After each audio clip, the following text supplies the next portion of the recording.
La France, mesdames et messieurs, c'est un mème sur cette chaîne depuis un certain temps. Chaque fois qu'un pilote français ou qu'une écurie française, dans le cas présent Alpine, fait quelque chose de bien, je gueule la France et on met la Marseillaise. Un grand moment de kiff, un grand moment où on se rappelle qu'on aime avant tout le peuple d'un pays et pas son gouvernement. Non mais je vous le dis parce qu'il y a toujours des gens qui traitent les gens de connards quand ils aiment leur pays, donc bon voilà. Mais 2024, c'est pas l'année du bleu, blanc, rouge, que ce soit en F1 ou en WEC. Mais ici, on parle surtout de Formule 1, à exception faite des Le Car où j'aime bien parler de voitures individuellement parce qu'elles ont des histoires cool. Je suis extrêmement inculturé en WEC, donc c'est pas ici que je vais refaire le monde entre deux bières. Par contre, on peut faire une petite mise au point sur Alpine Formule 1 entre deux Oli Energy, le sponsor de cette vidéo. Ça fait 3 mois maintenant que je cale en début de vidéo un sponsor. Et sur ces 3 mois-là, je n'ai eu que systématiquement des reconductions d'un mois. Et pour la première fois depuis le début de ma carrière sur Internet, j'ai pas été reconduit d'un mois pour un autre avec un sponsor, mais pour plusieurs mois d'un coup. L'été étant une période à la fois compliquée en termes de monétisation et compliquée pour moi parce que j'ai un emploi du temps de fils de pute, avoir un sponsor qui reste avec moi pendant ces 3 mois, et bah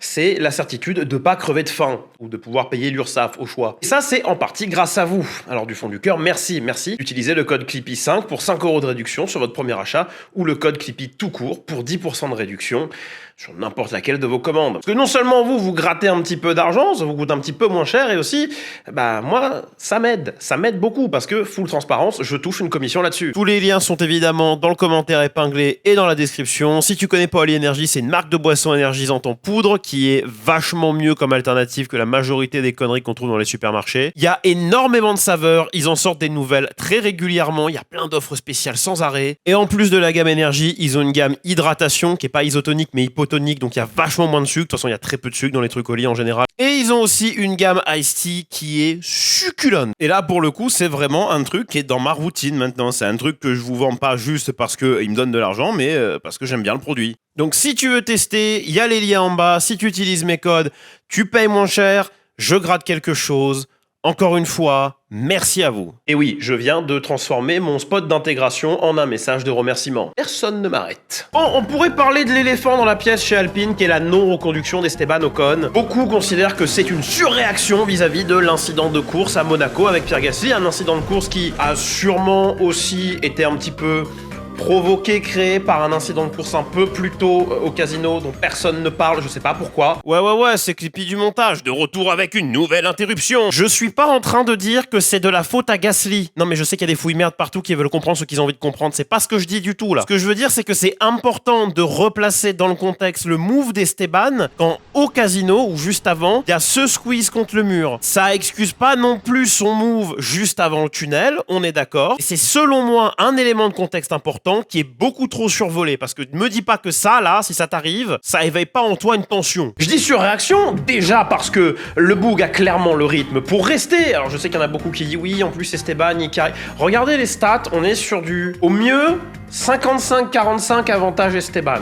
Mais au niveau des stats, ils sont kiff-kiff, hein, Esteban et Pierre. Je pense qu'ils jouent le premier qui fait pas le même résultat que l'autre, sa mère c'est une pute ou un truc comme ça. Mais non seulement Esteban, il a clairement le rythme pour rester, mais même d'aucuns diraient qu'il a le rythme pour rouler ailleurs. Mais en plus, littéralement personne ne veut du baquet Alpine. Qu'on vient de voir là, c'est pas un move audacieux de la part d'Alpine, c'est pas une sanction pour Ocon, c'est de l'auto-sabotage. On a une voiture en surpoids, une voiture qui est plus que perfectible au niveau de l'aéro, une voiture à laquelle il manque 25 chevaux. Alors est-ce que c'est vraiment nécessaire de pousser Esti à la sortie, sachant que c'est lui qui sort la moitié des points, littéralement. Mais confirmer ne pas reconduire avec lui dès maintenant, c'est contre-productif de fou, parce que ça va occasionner des tensions au sein de l'équipe, parce qu'on va le garder volontairement dans le noir quant au path of upgrade, parce qu'on va évidemment lui filer la voiture la moins perfo s'il y a qu'un seul set d'upgrade. C'est déjà le cas, je crois d'ailleurs, et son châssis est 1 kg plus lourd que celui de Pierrot, un truc comme ça. Donc qu'est-ce que ça fait, à part créer un climat encore plus anxiogène entre deux pilotes qui s'apprécient déjà pas particulièrement? Rien.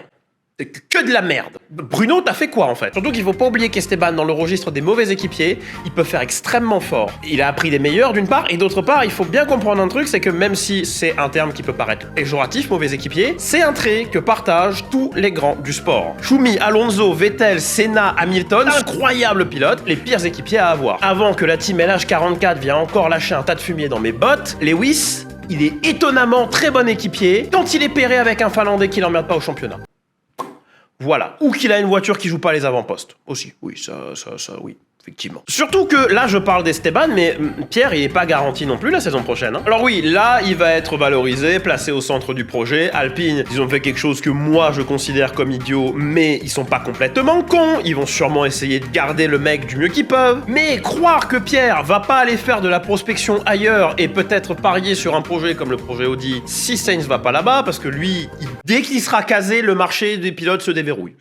Voilà, c'est comme ça que ça va marcher. Parce qu'en plus, Audi, prétendument, privilégierait Gasly si Sainz ne signait pas. Vous l'avez entendu ici en premier.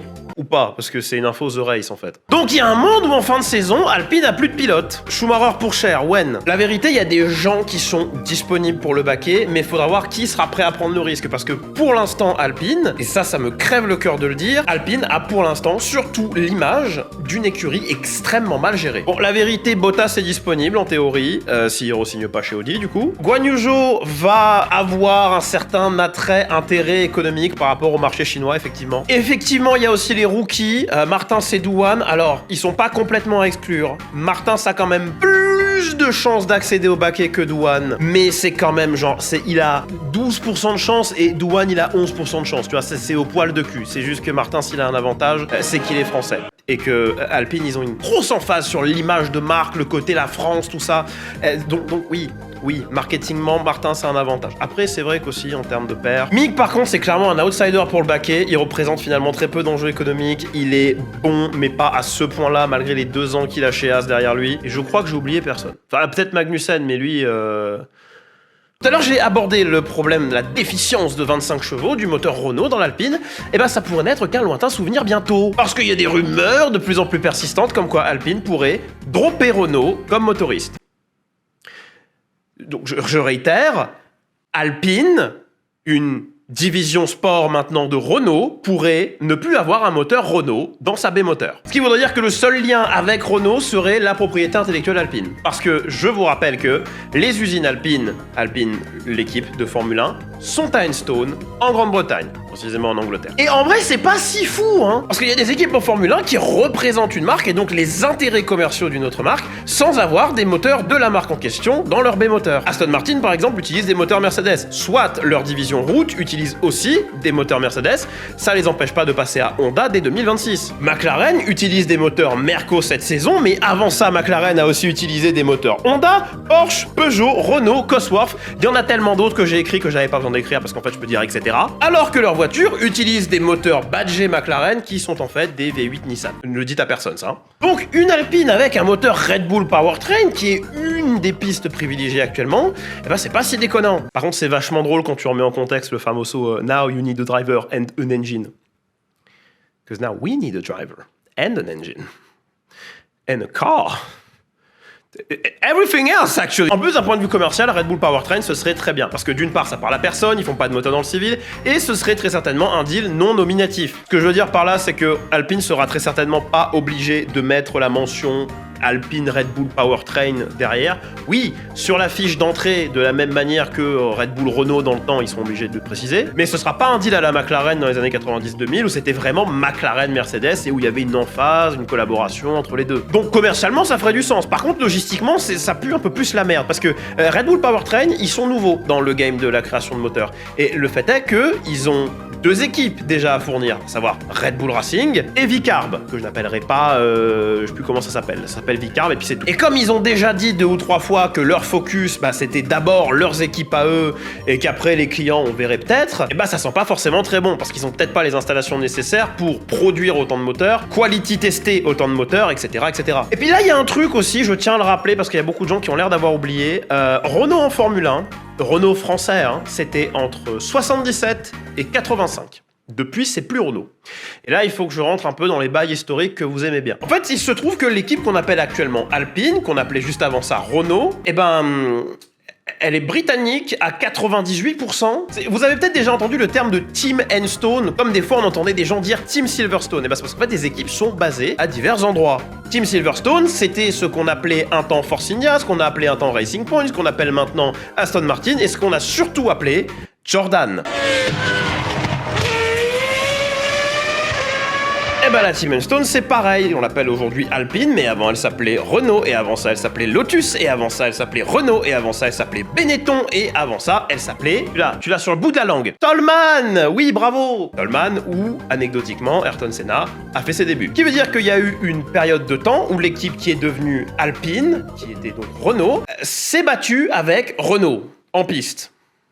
Ouais, c'est une des raisons pour lesquelles nos oreilles sifflent quand on nous parle de Ferrari à la française, parce que, effectivement, la conception de la voiture est pas en France. Celle du moteur, oui, puisque les moteurs Renault sont bel et bien assemblés et conçus à Viry-Châtillon. J'aimerais mettre au clair un truc, là qu'on approche de la fin de cette vidéo, parce que j'ai déjà 22 minutes de rush et ça va être dégueulasse à dérocher. Je suis pas en train de râler parce que je suis français et que les Français, ils aiment bien râler sur les trucs français sans proposer de solution. Je fais un constat qui m'emmerde parce que moi j'aime bien Alpine. Un constat qui m'emmerde parce que, à mes yeux, je sais que le mot opinion veut plus rien dire sur internet aujourd'hui, mais à mes yeux, c'est une équipe qui mérite beaucoup mieux. C'est une marque qui est pas loin d'être aussi bonne en marketing que Porsche. Mais l'épine dorsale du marketing Porsche, c'est pas juste les belles annonces bien brossées, c'est pas juste savoir manier l'ironie, c'est d'avoir une division sport qui baisse des gueules, à mon grand dam d'ailleurs. Alpine, c'est une marque à laquelle je souhaite de retrouver le succès en Formule 1, que ce soit sous ce nom ou celui de Renault. C'est une marque que je veux voir sur la plus haute marche du podium au Mans. Bref, une marque à laquelle je ne souhaite que du bien. Et si on doit passer par une énième restructuration, qu'on doit changer de moteur et qu'on doit ramener Briator parce que c'est venu pendant l'écriture de cet épisode là, et ben so be it. Et on parlera de Briator plus tard. Je sais pas si c'est cette semaine ou la semaine d'après, mais j'ai déjà une vidéo en écriture sur le book. Merci beaucoup d'avoir regardé la vidéo jusqu'au bout. C'était Clippy Daclip. Vous pouvez me suivre absolument partout où ça s'affiche. Ne me suivez pas dans la rue, je donne pas l'aspi, puis de toute façon t'as pas le DRS, tu fais quoi? Retrouvez-nous sur Twitch. On stream généralement le lundi, mardi et vendredi, samedi.